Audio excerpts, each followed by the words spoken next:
Olá pessoal, meu nome é Ana Gândara e eu estou aqui para compartilhar com você um pouquinho da minha história, das minhas experiências, daquilo que eu vivi ao longo dos meus 50 anos de idade. Aquilo que me traz aqui, aquilo que me move é falar com você sobre a minha história, mas a minha história com contexto, com total embasamento na minha maternidade, naquilo que me trouxe à vida novamente, naquilo que me garantiu trazer para mim um sentido novo, dentro das minhas conexões, dentro das minhas interações, dentro daquilo que faz de fato sentido para mim. Nesse processo de desenvolvimento humano, em que eu e você, em que todos nós vivemos, o nosso desenvolvimento, ele nos leva à aprendizagem. E essas aprendizagens, elas acontecem à medida em que nós vamos conectando a nossa razão com as informações que nós vamos vivendo, encontrando, experimentando. Ora porque nós produzimos elas, ora porque nós vamos atrás delas, ora porque elas chegam até a nossa vida por situações que não dá muitas vezes nem para explicar, né? Eu acho que é disso que eu quero falar com você. É exatamente disso. Eu sempre fui uma mulher inquieta, muito inquieta pela vida.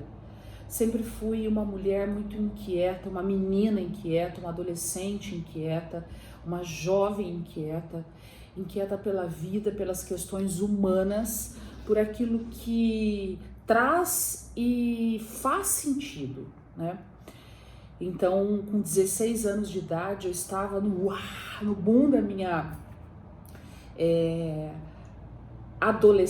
final da minha adolescência, entrando na minha juventude, e como qualquer jovem, né, com muitos planos, e um dos planos naquele momento para mim era fazer medicina. Eu estava no ensino médio, me preparando para ir para a faculdade. Junto disso, eu sempre gostei muito, né, venho de uma família que sempre teve raízes dentro da agricultura, dentro desse convívio, desse contato com a natureza. Então fui criada nesse meio e isso é vivo, muito vivo em mim até hoje. Então, dentro da minha rotina naquela época, nós tínhamos o hábito, sempre de uma vez por semana, meu pai reunia a nossa família, né? Eu, meus irmãos, minha mãe, e nós íamos passar o domingo no campo, num lugar onde nós ficávamos ali em contato com animais, com a natureza, enfim. E naquele domingo, né, do dia 20 de abril de 1986, como um domingo, achava eu, né, um domingo normal, um domingo comum, eu fui e eu chegava nesse lugar e sempre eu, quando chegava, pegava um cavalo, uma égua, que eu tinha hábito, muito hábito, não era algo que eu estava ali experimentando pela primeira vez. E andava, né? Ia lá, selava e ia andar. Naquele dia, de alguma forma, as coisas mudaram e a partir dali a minha história mudou, a minha vida mudou, todos os projetos que até então estavam meio que certinho, né, dentro de mim, naquele momento eles tiveram uma mudança de percurso. Naquele dia, numa andadinha normal de cavalo, que eu saí para cavalgar, eu sofri uma queda e nessa queda eu tive uma lesão de medula com uma fratura. Eu tive uma fratura de 3 vértebras com uma lesão de medula. E aí vocês imaginam que situação e que diagnóstico eu tive a partir deste acidente. Nessa época eu tinha 16 anos, eu tinha acabado de fazer 16 anos e a minha cabeça estava assim, para não dizer lotada, explodindo em sonhos, em ser médica, em ajudar pessoas, em transformar pessoas, em constituir minha profissão, minha carreira, famílias e por aí vai, né? Sair de casa, fazer uma faculdade fora. Naquele exato momento, tudo isso começa a ser ameaçado, para não dizer impossibilitado. E eu falo impossibilitado porque imaginem vocês, há 34 anos atrás, como era a medicina, como eram os recursos, né? Eu sou de São José do Rio Preto, interior do estado de São Paulo, né?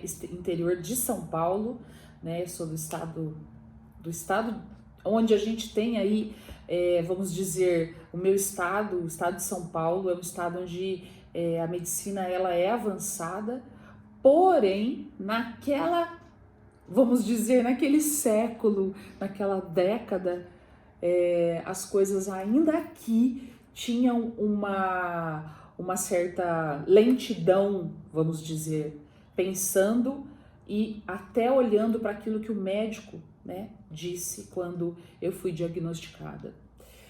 Muito bem, então esse acidente acontece na minha vida e o diagnóstico que eu recebo a partir dali é que eu não andaria mais. Eu recebi um diagnóstico de paraplegia. Esse paraplégico ainda me acompanha até hoje. Sou paraplégica, né? Apesar de andar, apesar de ter uma vida onde eu consigo ter total autonomia de fazer todas as coisas, de me levantar, de me sentar, de cruzar as pernas, de andar. Apesar de tudo isso, o meu diagnóstico ele é ainda de uma paraplegia, né? Porque eu tive uma lesão de medula e essa lesão me ocasionou em perdas de movimentos, perda de sensibilidade e por aí vai. Mas naquela época, quando uma pessoa ela sofria essa lesão, ela tinha um diagnóstico da seguinte forma. Eu falo naquela época porque hoje não mais, as coisas foram evoluindo e não é possível mais que um médico diga para um paciente: você não vai andar mais, você não vai fazer tal coisa, isso não vai acontecer. Mas há 34 anos atrás ainda existia isso na medicina, né?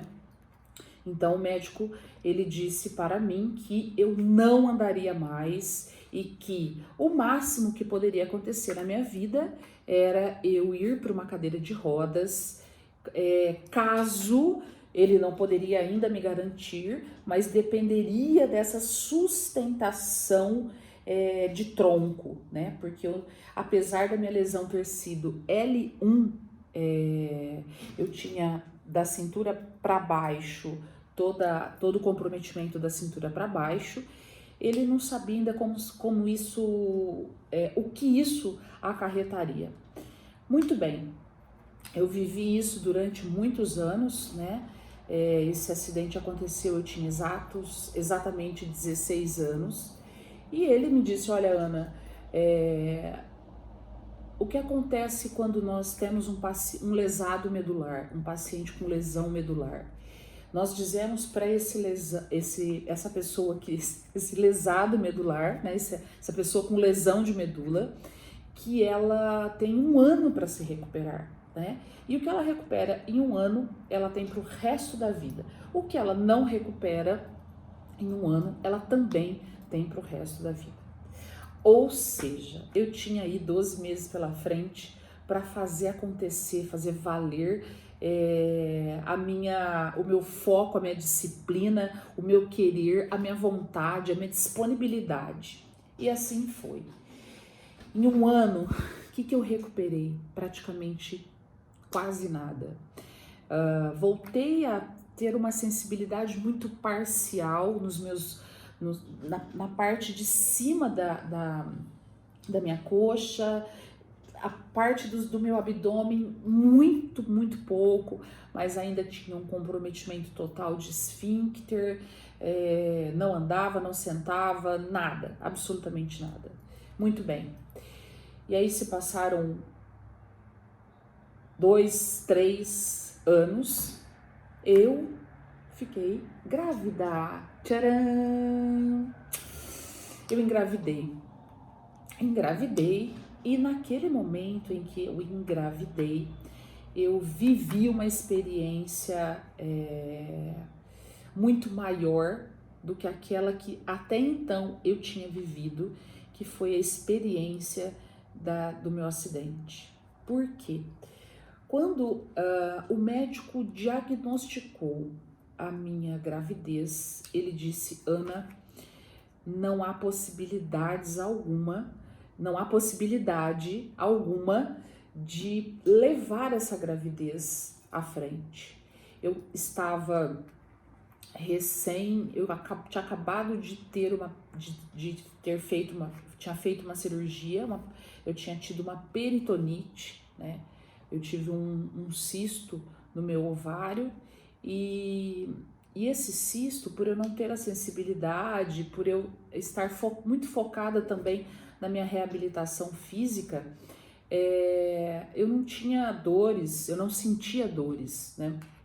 Até que eu acabo numa noite, num final de semana, passando por uma febre altíssima e essa febre, quase convulsionei nessa febre, fui pro médico e aí ele diagnosticou realmente que eu estava com uma peritonite, eu estava com um tumor, né, um cisto que tinha se rompido.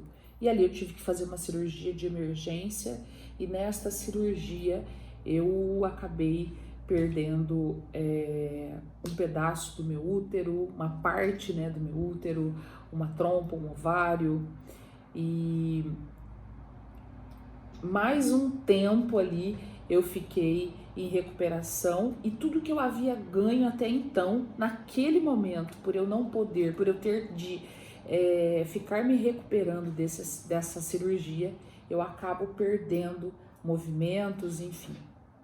Porque tudo é treino, né? Reabilitação física é fortalecimento e treino. Ou seja, o fortalecimento, ele vem pelo treino. E aí o treino fortalece e você vai ganhando, né, movimentos e assim por diante. Quando eu engravidei, então eu estava, além de acidente, né?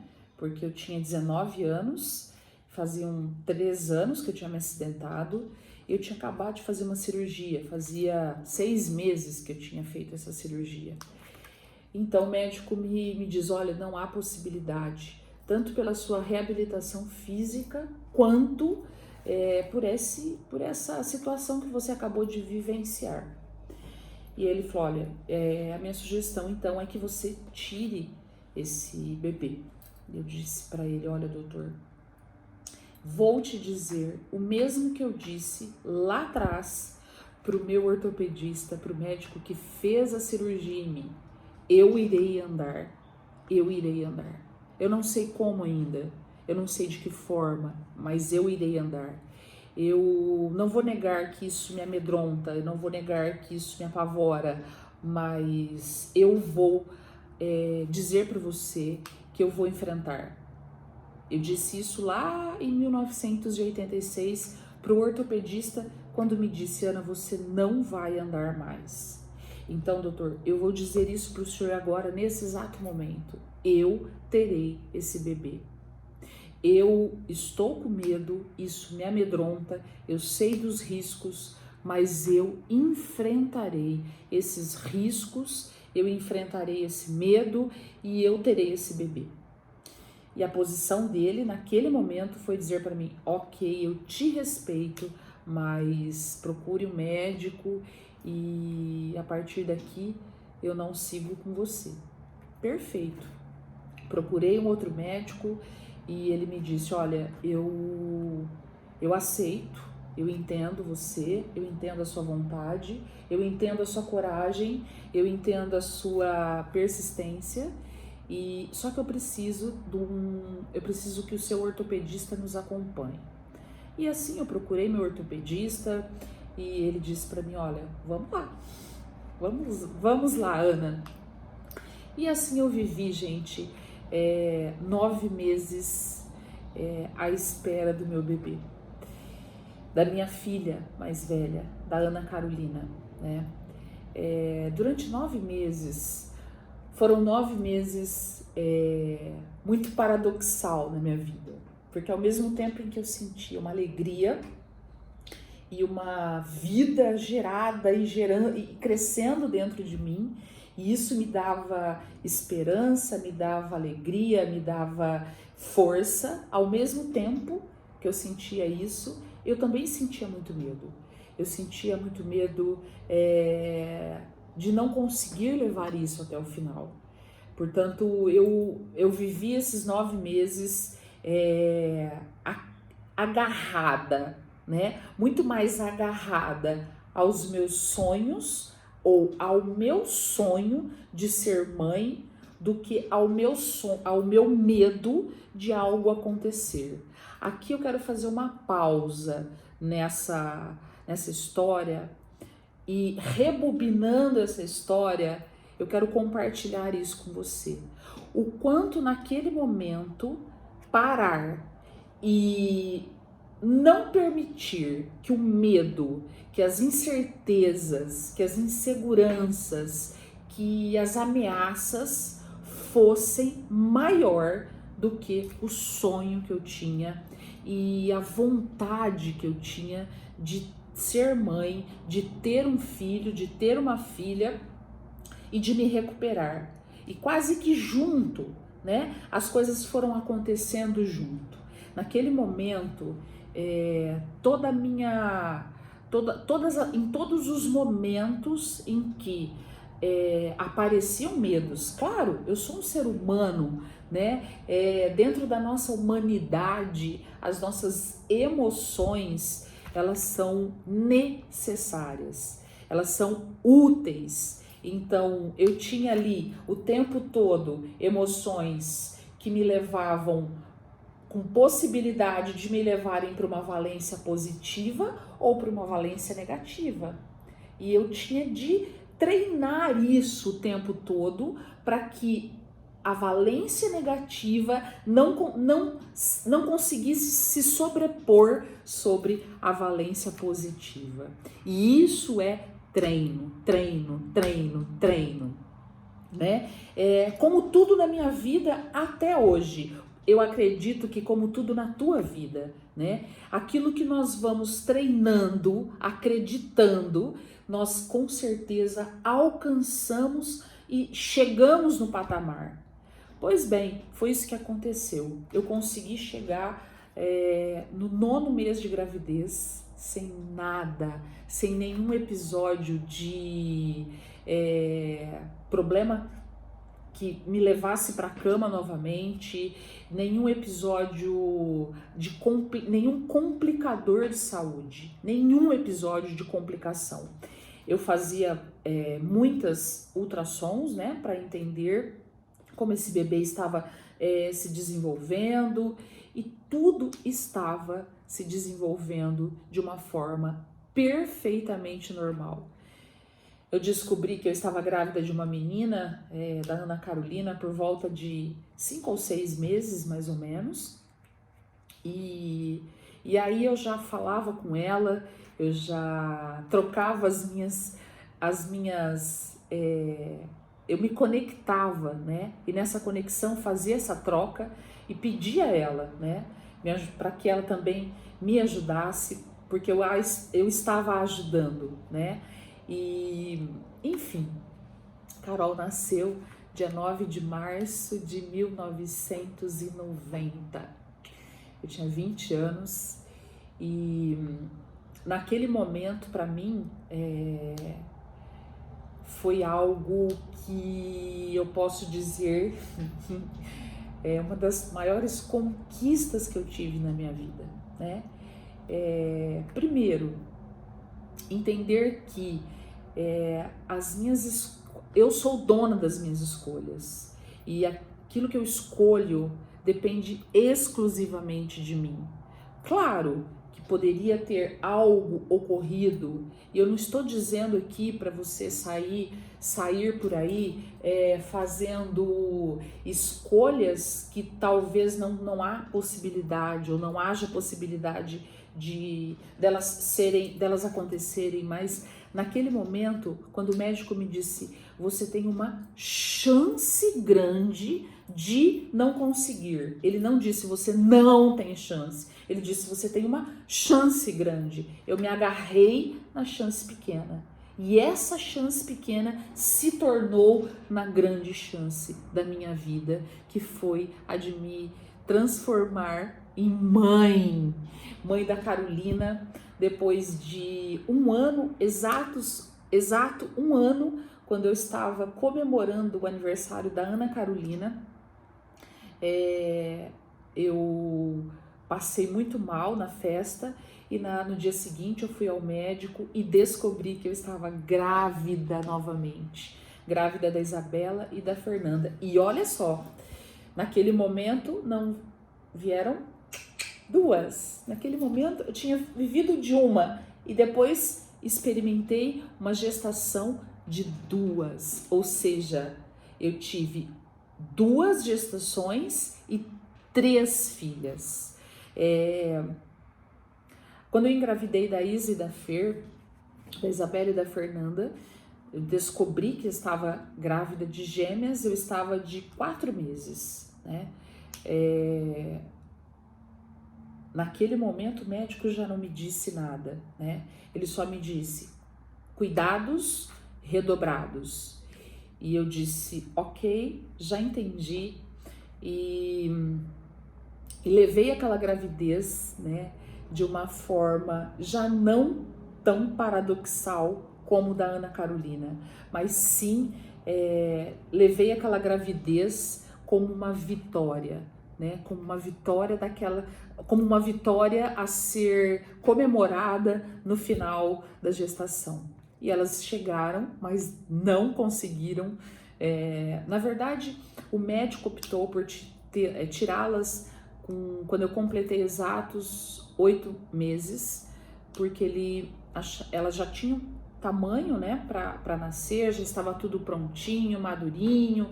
Então ele me sugeriu que nós tirássemos, e a partir daí, então decidimos, tanto eu quanto os médicos, eu acatei a decisão e a opinião, a sugestão do médico, e chega ao mundo Isabela e Fernanda. E naquele momento, então, eu experimento concretamente a realização do sonho, mas principalmente a realização de uma escolha que, apesar de naquele exato momento eu ter tido que fazer vários desvios na minha vida de rota para alcançar um objetivo, eu estava ali colhendo um objetivo, eu estava ali colhendo o fruto do meu grande objetivo, que era, que é e que sempre será, né? Essa conexão humana, né? Por isso, quando eu falo com os pais que eu atendo, quando eu atendo famílias, eu sempre foco nesta intuição que é gerada no coração de pai e de mãe, naquilo que faz pelos seus filhos, naquilo que exerce na criação, na condução e etc, etc. Nós vamos falar disso depois em outros vídeos, né? dos medos, dos principais medos que nós enfrentamos hoje enquanto pais, que os pais enfrentam, né, dos sonhos, daquilo que eles querem ser para os seus próprios filhos, o que tira o sono dos pais, né? Quais são os principais perigos que os pais sentem no coração. Nós falaremos disso nos próximos vídeos.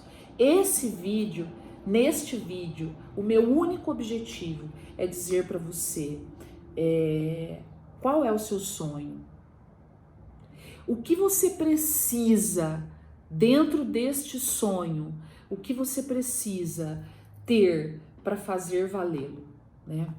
Naquele momento e durante esse período todo, hoje a Carolina tem 30 anos e acabou de ter o Bento, né? O Bento tem um mês e pouco, um mês e pouquinho, ele fará 2 meses agora no mês de abril.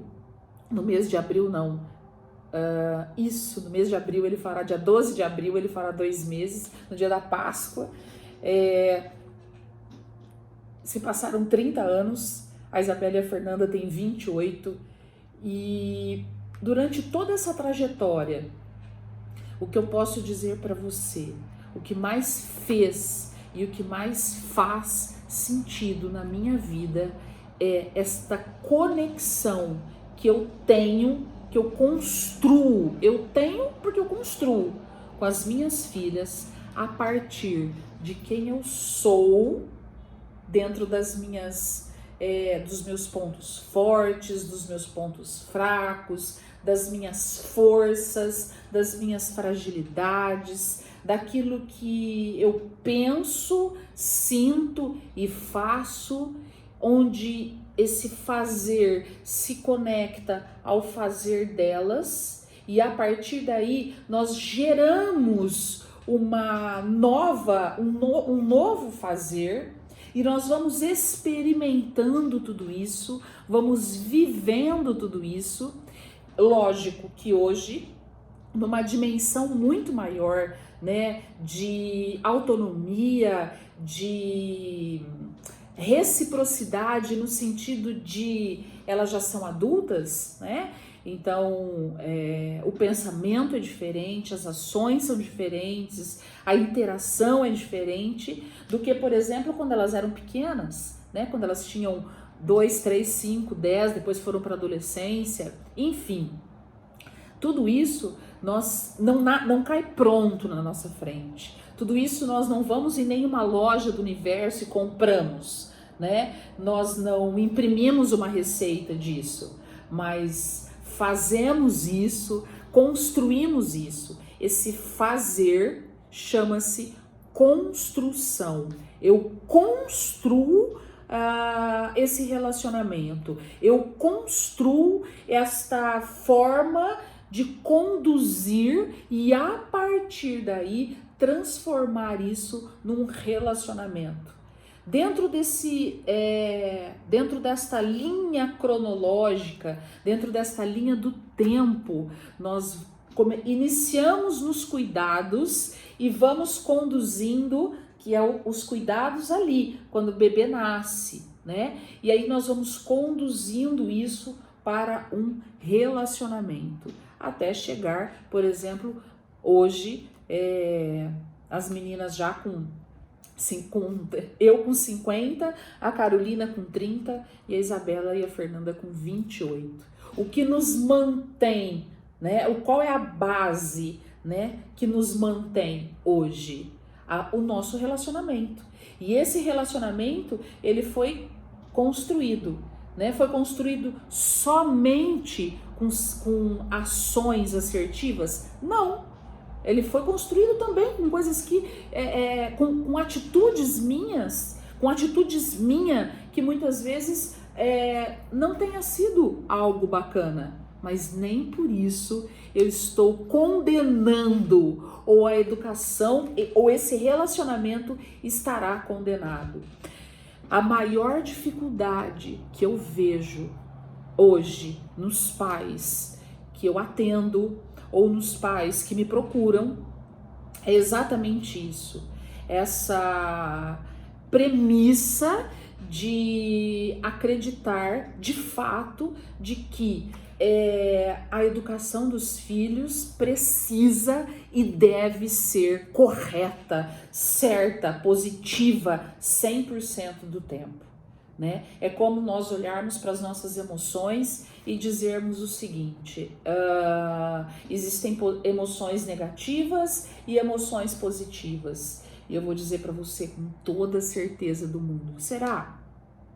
Ou será que nós temos todas as nossas emoções são úteis? Eu prometo para você que vou gravar um vídeo para falar exatamente disso, né? No momento em que nós vamos conduzindo esse processo junto dos nossos filhos, se eu acredito que eu preciso estar o tempo todo com emoções positivas, lascou, né? Porque como que a gente faz com o medo, por exemplo? O que a gente faz com a raiva, por exemplo? Ou será que o medo é importante? Será que o medo é útil? Será que a raiva é útil? Será que o ciúme é útil? Será que a alegria é útil? Tudo isso vai depender exclusivamente da valência que eu dou para essa emoção.